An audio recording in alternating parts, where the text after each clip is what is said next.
उस जगह का नाम अगर आपको पता नहीं है तो पूरे दिन चलते रहोगे,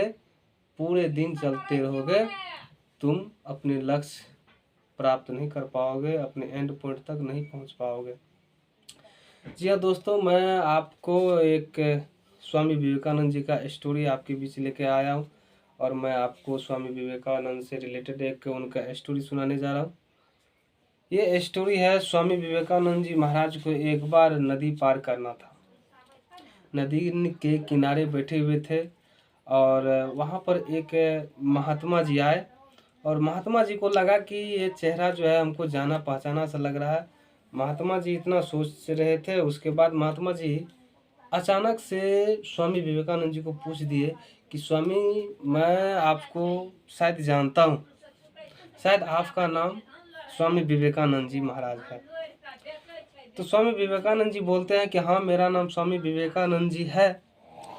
और तब महात्मा बोलते हैं कि स्वामी, आपको तो पूरा देश विदेश में लोग जानते हैं और आपसे हर एक इंसान परिचित है, चाहे भारत का हो या यानी कि पूरा विश्व का लोग आपसे परिचित है।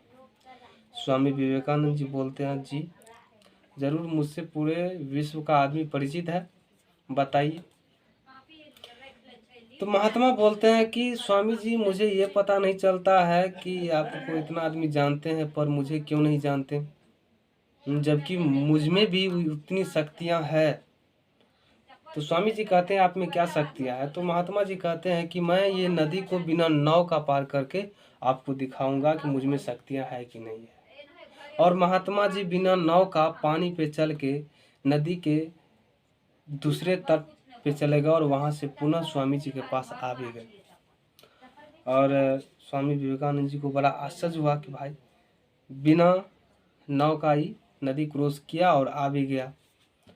उसके बाद महात्मा जी बोला कि मुझे क्यों नहीं जानता, इतना शक्ति मेरे पास है फिर भी मुझे कोई नहीं जानता।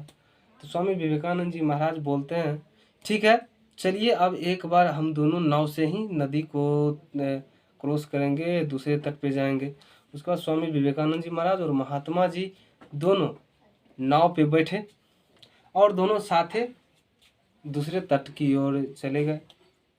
और जैसे पहुंचने ही वाले थे कि स्वामी विवेकानंद जी महाराज ने नाविक को पूछे कि भाई नाव का भाड़ा कितना हुआ। तो नाविक ने बताया कि नाव का भाड़ा 1 रुपया हुआ स्वामी जी, दोनों आदमी को मिला करके, यानी कि 50 पैसे स्वामी जी का और 50 पैसे महात्मा जी का। और स्वामी विवेकानंद जी महाराज ने 50 पैसे उनसे लेकर और 50 पैसे अपना कुल मिला के 1 रुपया नाविक को दिए।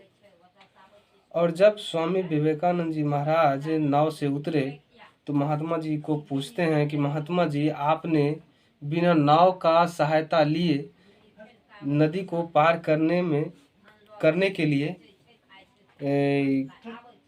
ऐसी शक्तियां प्राप्त करने के लिए आपको कितना दिन मेहनत करना पड़ा? तो महात्मा जी कहते हैं कि मुझे वही लगभग 10 वर्ष तपस्या करना पड़ा, उसके बाद मुझ में ऐसी शक्ति आई है और जिससे मैं नदी को पार करता हूँ। तो महात्मा जी स्वामी विवेकानंद जी हंस पड़े, वाह गजब महात्मा जी, गजब, क्या बात है। आपने 50 पैसे के काम को सीखने के लिए 10 साल गंवा दिए, जिसको हमने अठन्नी भर में नदी के एक तट से दूसरे तट पर पहुंच गए सिर्फ 50 पैसा देके। आप उस 50 पैसे के काम के पीछे 10 साल अपना ज़िंदगी का महत्वपूर्ण समय आप सिर्फ नदी पार करने में व्यक्त कर दिया, इसीलिए आपको कोई नहीं जानता है। दोस्तों, आप इसको इस कहानी से यही सीख मिलता है कि आप कितनों भी मेहनत क्यों न कर लें, लेकिन अगर आपका मेहनत सही समय पर और लक्ष्य के पीछे ना हो तो वह मेहनत किसी काम का नहीं रह जाता है। इसलिए दोस्तों, मेरा कहना है कि सही समय पर ही सही काम होना चाहिए। समय के न तो बाद होना चाहिए, न समय से पहले होना चाहिए। सही समय पर सही काम ही सही होता है। और जिस प्रकार अगर लोहे से अच्छी आकृतियाँ बनानी है, उनकी अच्छी आकार बनानी है, तो उनको पहले दबाना पड़ता है और उचित समय पर ही उस पर हथौड़ा का चोट दिया जाता है, ताकि उसकी आकृति सही बने। और जी हाँ दोस्तों, इसीलिए आप लोग भी सही समय पर ही सही काम करें और आपके पीछे एक लक्ष्य होना चाहिए और जिस लक्ष्य के पीछे आप मेहनत कर कर रहे होंगे, ऐसी लक्ष्य बनाइए। आपके जीवन में एक एंड पॉइंट होना चाहिए और एंड पॉइंट के पीछे आप अपना मेहनत कीजिए, आप ज़रूर सफल होंगे। अगर वीडियो अच्छा लगे तो चैनल को सब्सक्राइब और अपने दोस्तों में शेयर करें। धन्यवाद।